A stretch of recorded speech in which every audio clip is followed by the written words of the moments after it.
Welcome back. It is known as the Jewel Cave near the Black Hills in South Dakota. It is a must-see for many. But did you know the history of it? Probably not. Who better to bring you that story than Dan Monskey? Ooh, the beauty of Mother Earth. The whimsical and fanciful shapes she creates deep within her womb are surreal. Not all of nature's beauty is precious in value, but a place full of gems like these jewels is definitely one of her precious beauties. We're in Jewel Cave National Monument near Custer, South Dakota, doing a caving tour. We're going old school, into the dark. There are various tours you can take to explore the beauty of Jewel Cave, but there's an interesting history going back to its discovery in 1900 that has made this the second largest cave in the world. It was two brothers by the name of Frank and Albert Michaud. They were riding their horses up the canyon here when their horses were spooked by a blast of air that the horses could hear. As they come up to investigate, they found a small hole, and they really couldn't gain entry to it because apparently it was fairly small. Well, they came back with dynamite and, of course, blew out the hole that we can see here. And of course, as they would come in, they noticed the glittering, and they did file a mining claim. They actually filed several mining claims here. The other thing they also realized is that they had something special that needed to be protected. So they did tourism for a short period of time. It wasn't very successful because I believe the just remoteness of being out here.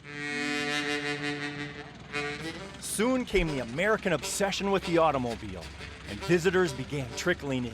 The U.S. government became interested in protecting the cave for its scientific value, and in 1908, President Theodore Roosevelt enacted a proclamation giving the cave national monument status. During the Depression era, the Civilian Conservation Corps worked on road development, a park ranger station, and other mostly above-ground improvements. Welcome to Jewel Cave. This room had some pretty big importance to the original finders of the cave, and the reason we know that is because of a feature that's in this part of the rooms. They called it the Madonna and the Child room, and if you look right up here, you can kind of see it looks like a woman sitting up there and then holding a small child. Wow, it's cool to have the historic perspective with the lanterns.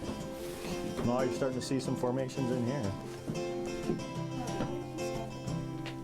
Now you can see the common texture that limestone's got on surfaces right there, real evident. And the strata is real evident in here too. Wow, the nice crystals in there. In some of these places, it's really tight of a squeeze to get through. It's interesting to see the crystals precipitating right through the cracks. For decades, the labyrinth of explored cave passages only increased up to 1.5 miles, but that was soon to drastically change.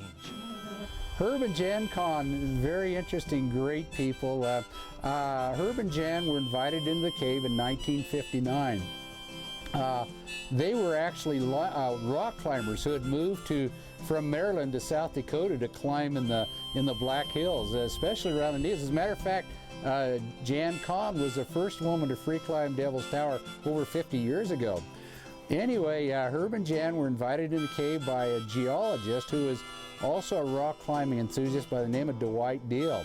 Once they got into the cave, they were hooked. For more than the next 20 years, they passionately explored, surveyed, and mapped an additional 64 miles of the cave. Really the big explorers here in initial processes, and then the Park Service became very interested in it. By the early 1980s, they had passed their cave exploration torch to other cavers who continued finding more and more undiscovered territory. These explorers have extended the cave's known passages to over 151 miles. Jewel Cave is now the second longest labyrinth of cave passages in the world. This part gives me a real sense of exploring activities that happened here over 100 years ago.